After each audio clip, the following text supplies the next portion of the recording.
আসন্ন জাতীয় সংসদ নির্বাচনকে সামনে রেখে আজও মনোনয়নপত্র সংগ্রহ করছেন বিভিন্ন রাজনৈতিক দলের প্রার্থীরা। এ নিয়ে আরও বিস্তারিত জানাতে আমার সঙ্গে ঢাকা রিটার্নিং অফিসারের কার্যালয় থেকে যুক্ত হচ্ছেন জাবেদ আবদুল্লাহ। জাবেদ, জানাবেন যে এখন পর্যন্ত ঢাকা রিটার্নিং যে অফিস সেখান থেকে কতজন মনোনয়নপত্র সংগ্রহ করেছে এবং আজকে বিশেষ করে কোনো হেভিওয়েট প্রার্থীকে মনোনয়নপত্র সংগ্রহ করতে দেখেছেন কিনা?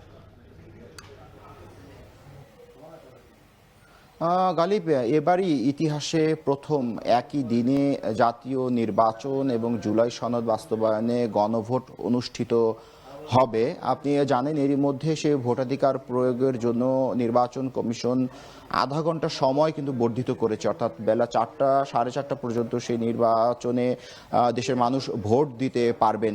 সেই যে কার্যক্রম, সেই কার্যক্রম সহ আরও কয়েকটি ধাপের মধ্যে দিয়ে কিন্তু নির্বাচন কমিশন একটি সুষ্ঠু অবাধ নিরপেক্ষ নির্বাচন করার জন্য ধীরে ধীরে সেই লক্ষ্যে এগিয়ে যাচ্ছে।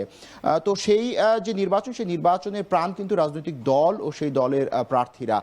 আপনি জানেন এই ঢাকা কেন্দ্রিক 20টি আসন রয়েছে, যে 20টি আসন মূলত এই রিটার্নিং যে সেগুনবাগিচে অবস্থিত যে রিটার্নিং কার্যালয়, সেই কার্যালয়ের অধীনেই মূলত রয়েছে। এই রিটার্নিং অফিসারের কার্যালয়ে আমরা দেখেছি সকাল থেকেই, আপনি যেমনটি প্রশ্ন করলেন, সকাল থেকেই সিপিবি, বিএনপি সহ অন্যান্য আরও ইসলামী আন্দোলন সহ আরও বেশ কয়েকটি দলের প্রায় 24 জন প্রার্থী কিন্তু এরই মধ্যে মনোনয়নপত্র তারা উত্তোলন করেছেন বা সংগ্রহে নিয়েছেন।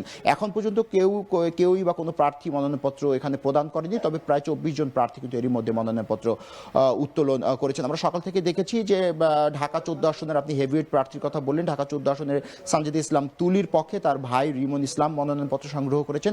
আমরা দেখেছি ঢাকা 16 বিএনপি মনোনীত প্রার্থী আমিনুল ইসলামের পক্ষে সোহেল হোসেন তার মনোনয়নপত্র সংগ্রহ করেছেন। এছাড়া আমরা স্বতন্ত্র একাধিক 3 প্রার্থীর আমরা দেখেছি মনোনয়নপত্র উত্তোলন করতে। তো এখান থেকে এইভাবে একটু বলা যায় যে এটি নির্বাচন একটি প্রক্রিয়া, এবং সেই প্রক্রিয়ার মধ্যে দিয়ে কিন্তু নির্বাচন কমিশন ধীরে ধীরে নির্বাচনের দিকে এগিয়ে যাচ্ছে। এবার ভোটারের সংখ্যা 12,76,00,000। সেই ভোট নির্বিঘ্ন করার জন্য কিন্তু সব ধরনের প্রচেষ্টা ইসির রয়েছে। এখানকার যারা মনোনয়ন যারা নিতে এসেছেন, যারা প্রার্থী, তাদের সঙ্গে আমরা কথা বলেছি। তারা আমাদের যে বিষয়টা জানিয়েছেন যে সম্প্রতি নানা ঘটনায় উদ্বেগ রয়েছে, উৎকণ্ঠা রয়েছে, কিন্তু নিরপেক্ষ সুষ্ঠু নির্বাচনের ব্যাপারে তারা আশাবাদী। এখন পর্যন্ত তারা কেউ বলছেন যে এখন পর্যন্ত লেভেল প্লেইং ফিল্ড ঠিক আছে। তবে ইসিকে নিরপেক্ষতা প্রমাণ করার জন্য এবার সর্বোচ্চ নজির সৃষ্টি করতে হবে বলে কিন্তু একাধিক প্রার্থী আমাদেরকে জানিয়েছে। গালিব, এই ছিল মোটামুটি রিটার্নিং কার্যালয়ের অফিস থেকে আমার কাছে থাকা সবশেষ তথ্য। গালিব, এদিকে নির্বাচন সামনে রেখে মনোনয়নপত্র সংগ্রহ করছেন বিভিন্ন রাজনৈতিক দলের প্রার্থীরা। এ নিয়ে বিস্তারিত জানাতে নীলফামারীর রিটার্নিং কর্মকর্তার কার্যালয় থেকে যুক্ত হচ্ছেন আমিরুল বাপ্পি। বাপ্পি, জানাবেন যে সেখানে আজকে মনোনয়নপত্র কয়জন সংগ্রহ করেছেন এবং এখন পর্যন্ত নীলফামারীর যারা হেভিওয়েট প্রার্থী যারা রয়েছেন বিভিন্ন আসনের, প্রত্যেকে কি মনোনয়নপত্র সংগ্রহ করেছেন কিনা?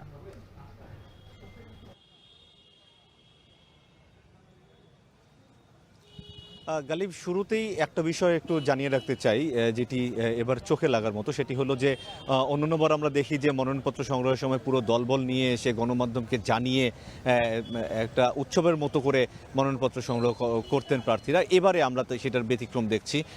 এবারে তারা নিজেরা অনেক ক্ষেত্রেই আসছেন না এবং তাদের দলীয় লোকজন এসে মনোনয়নপত্র সংগ্রহ করে নিয়ে যাচ্ছেন, এবং সেটি বেশিরভাগ ক্ষেত্রেই গণমাধ্যমের অগোচরে থেকে যাচ্ছে। এটি একটা বিষয় আমরা এবার লক্ষ্য করেছি। এবার আসি আপনার প্রশ্নে যে আসলে কতজন সংগ্রহ করেছেন। আজকে সারা দিনে আমরা বিভিন্ন যে নীলফামারী জেলার যে 4টি আসন, সেই 4টি আসনে 3 জনের নাম পেয়ে খবর জানতে পেরেছি, এবং সব মিলিয়ে এখন পর্যন্ত আমরা 8 জন মনোনয়ন সংগ্রহ করেছেন এরকমটি জানতে পেরেছি, যার মধ্যে নীলফামারী 1, 2, 3 এই 3টি আসনের জামায়াতের প্রার্থীরা সংগ্রহ করেছেন। আজকে নীলফামারী 2 আসনের যে বিএনপি মনোনীত প্রার্থী তিনি সংগ্রহ করেছেন। কিছুক্ষণ আগে আরেকটি ইসলামিক দল সংগ্রহ করেছে, এবং নীলফামারী 4 আসনের 3 জন স্বতন্ত্র প্রার্থী তারা মনোনয়নপত্র সংগ্রহ করেছে বলে আমরা জানতে পেরেছি। এবং হেভিওয়েট প্রার্থীর কথা যেটি বলছিলেন যে জামাতের 3 জন ইতিমধ্যে নিয়ে নিয়েছেন।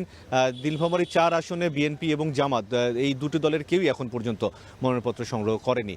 আমরা যদি একটু নীলফামারী জেলার বাইরে থাকি সেক্ষেত্রে পঞ্চগড়ে আমরা দেখেছি যে এখন পর্যন্ত মোট 4 জন সংগ্রহ করেছে, তার মধ্যে পঞ্চগড় 1 আসন থেকে সার্জিস আলম যিনি হেভিওয়েট প্রার্থী হিসেবে দাবি করেন সেটি তিনি মনোনয়নপত্র সংগ্রহ করেছেন। এছাড়া ঠাকুরগাঁয়ে মির্জা ফখরুল ইসলাম আলমগীর এবং দিনাজপুরে বেগম খালেদা জিয়া এই দুজন এখন পর্যন্ত মনোনয়নপত্র সংগ্রহ করেননি, কবে করবেন সেটি এখন পর্যন্ত আমরা জানতে পারিনি। এছাড়া গাইবান্ধায় আমরা খোঁজ নিয়েছি যে গাইবান্ধায় দুইজন জামাত সমর্থিত প্রার্থী, জামাতের প্রার্থী তারা মনোনয়নপত্র সংগ্রহ করেছেন। এছাড়া রংপুরে এখন পর্যন্ত হেভিওয়েট প্রার্থীদের মধ্যে যারা আলোচনার মধ্যে আছেন এরকম একজন হচ্ছে যে তৃতীয় লিঙ্গের একজন প্রার্থী আনোয়ারা রানী, তিনি মনোনয়নপত্র সংগ্রহ করেছেন। তো এই নিয়ে সব বলা যায় যে এখন পর্যন্ত মনোনয়নপত্র সংগ্রহের যে হার সেটি আসলে খুবই কম, যেহেতু আরও কয়েকদিন সময় আছে। সবাই আশা করছেন যে শেষ পর্যন্ত মনোনয়নপত্র সবাই যথাসময়ে সংগ্রহ করে ফেলবেন। গালিব, এই ছিল আমার কাছে নীলফামারী থেকে সবশেষ অবস্থা। ঢাকার